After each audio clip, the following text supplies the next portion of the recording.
Hi friends. आप में से काफी लोगों का 10th स्टैंडर्ड का रिजल्ट आ चुका है और कुछ लोगों का आना अभी तक बाकी है। अभी जल्दी ही कॉलेज के एडमिशन के प्रोसेसेस आपके स्टार्ट हो जाएंगे। एक बार आपको कॉलेज अलॉट हो गया तो उसके बाद आपको सब्जेक्ट सिलेक्ट करने पड़ेंगे। तो ये वीडियो में हम एक्चुअली डिस्कस करने वाले हैं कि 11th स्टैंडर्ड कॉमर्स में आपको कौन से कंपलसरी सब्जेक्ट्स होते हैं और कौन से सब्जेक्ट सिलेक्शंस में आपको ऑप्शंस होते हैं, ताकि आप अभी से उसके बारे में सोचना स्टार्ट करो और जब आपको कॉलेज में एक्चुअली इंटीमेट करना होगा तो आपका डिसीजन ऑलरेडी रेडी है। ओके, तो देखते हैं। बेसिकली 11th स्टैंडर्ड में आपको टोटल 6 सब्जेक्ट्स होते हैं। 6 में से जो 3 सब्जेक्ट्स होते हैं वो कंपलसरी होते हैं। तो आपका कोई भी कॉलेज हो, ये सब्जेक्ट्स में आपको ऑप्शन अवेलेबल नहीं होगा, ये कंपलसरी होंगे। कौन से है ये 3 subject? First is book keeping and accountancy, second is economics and third होता है आपकी फर्स्ट लैंग्वेज, जो मेजोरिटी कॉलेजेस में इंग्लिश होती है। अब ये रिस्पेक्टिव सब्जेक्ट्स में क्या क्या कवर किया गया है, क्या होता है सिलेबस, उसके लिए हमने एक डेडिकेटेड वीडियो बनाया है जो आप जाके देख सकते हो। ओके, इस वीडियो में हम ज्यादातर बात करेंगे ऑप्शंस के बारे में। तो ये हो गए 3 कंपलसरी सब्जेक्ट्स। इसके बाद हमारे पास क्या क्या ऑप्शंस होते हैं। अब ऑप्शन नंबर 1 आपके पास क्या अवेलेबल होता है। तो कुछ कॉलेजेस आपको सेकेंड लैंग्वेज और इंफॉर्मेशन टेक्नोलॉजी आईटी इसमें एक ऑप्शन देती है। तो आपको अगर चाहिए तो आप सेकेंड लैंग्वेज सिलेक्ट कर सकते हो या फिर आप इंफॉर्मेशन टेक्नोलॉजी सिलेक्ट कर सकते हो। अब किसने क्या सिलेक्ट करना चाहिए? अगर आपको लगता है कि आपको लैंग्वेजेस में इंटरेस्ट है, ग्रामर राइटिंग स्किल्स में इंटरेस्ट है, that is your strong point, या फिर फ्यूचर में आप सोच रहे हो अब्रॉड जाना, तो आप फॉरेन लैंग्वेजेस भी सिलेक्ट कर सकते हो।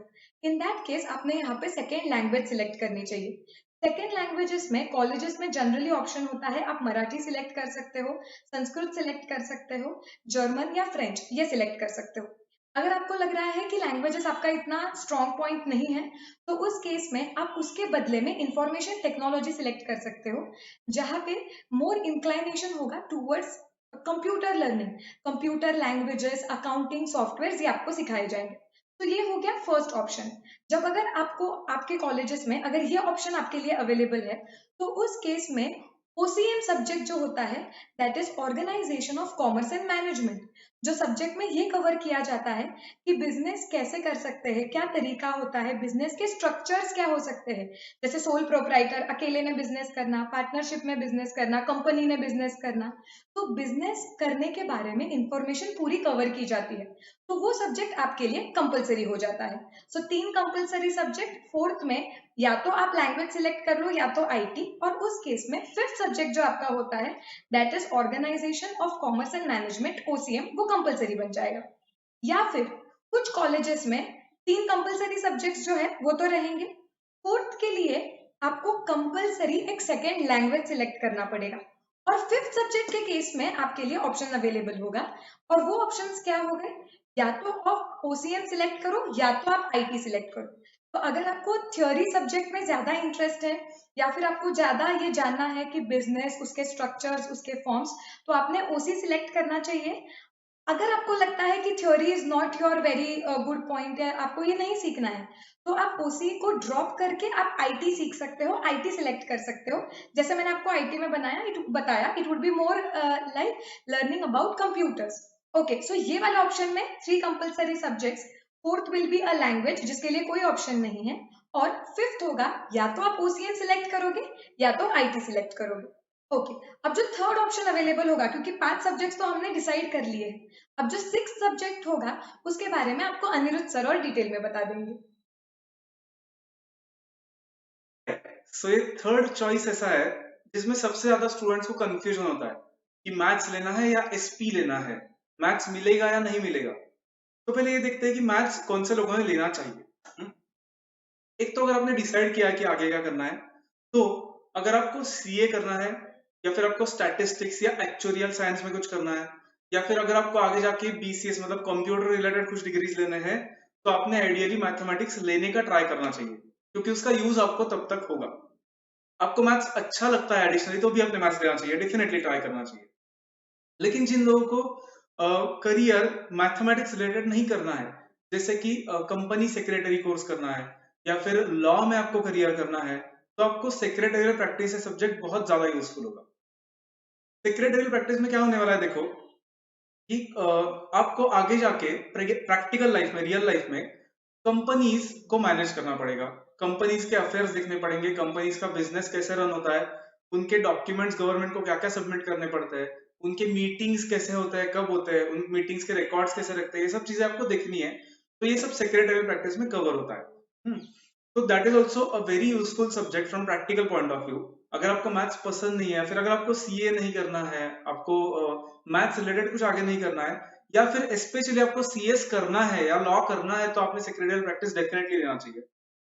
मैथमेटिक्स भी अब एकदम ऐसे ज्योमेट्री वाला पार्ट वगैरह इतना नहीं होता है। तो if you are if you are afraid of geometry और ट्रिग्नोमेट्री, तो वो सब पार्ट नहीं होता है 11th-12th में। कॉमर्स से जो हमें रिलेटेड है वो सारी चीजें वहां पे होगी। ये एक चॉइस होता है, लेकिन इसके साथ ना बहुत सारे कॉलेज में मैथमेटिक्स कभी कभी मिलता नहीं है। तो देखो कैसे होता है, मैथमेटिक्स के लिए अलग मेरिट लिस्ट होती है बहुत सारे कॉलेजेस की, क्योंकि मैथ्स के एक दो ही डिविजन होते हैं। तो पहले 60 या 120 स्टूडेंट्स को ही मैथ्स मिलता है। वो जनरली आपके 10th के मैथ्स के मार्क्स पर डिपेंड करता है। तो अगर आपको मैथ्स चाहिए, अगर आपको सीए या statistics, actual science, computer related course करने हैं, तो आपको मैथ्स लेना पड़ेगा, और शायद वेटिंग लिस्ट में भी आ सकता है, तो आपको वेट करना पड़ेगा मैथ्स मिलने तक। बट ट्राई करो मैथ्स मिलने का। बट अब बहुत सारे स्टूडेंट, ये सवाल तो बहुत ज्यादा आता है कि मुझे सीए करना है लेकिन मुझे मैथ्स नहीं मिला, तो उस केस में क्या करना है। तो सपोज ऐसा हुआ कि आपको सीए करना है लेकिन मैथ्स अनफॉर्चुनेटली आपको नहीं मिला, तो भी नो इश्यूज एट ऑल। आपका जो सीए का कोर्स होता है उसमें सिर्फ फाउंडेशन लेवल पे मैथमेटिक्स है। हाँ, और उसमें भी फाउंडेशन आपका एग्जाम कब होता है, 12th के बाद नवंबर में। तो 12th के बाद आपको 8 मंथ्स होते हैं फाउंडेशन का प्रिपरेशन करने के लिए। हाँ, तो इट इज इनफ। अगर आपको मैथ्स नहीं मिला अनफॉर्चुनेटली, तो it is not an issue.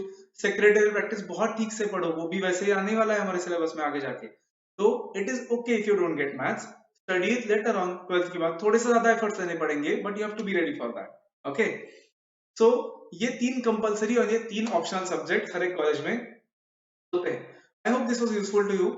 इसके अलावा हमने और भी वीडियोस बनाए हैं स्पेशली उन स्टूडेंट्स के लिए जो 11th स्टैंडर्ड में जा रहे हैं अभी।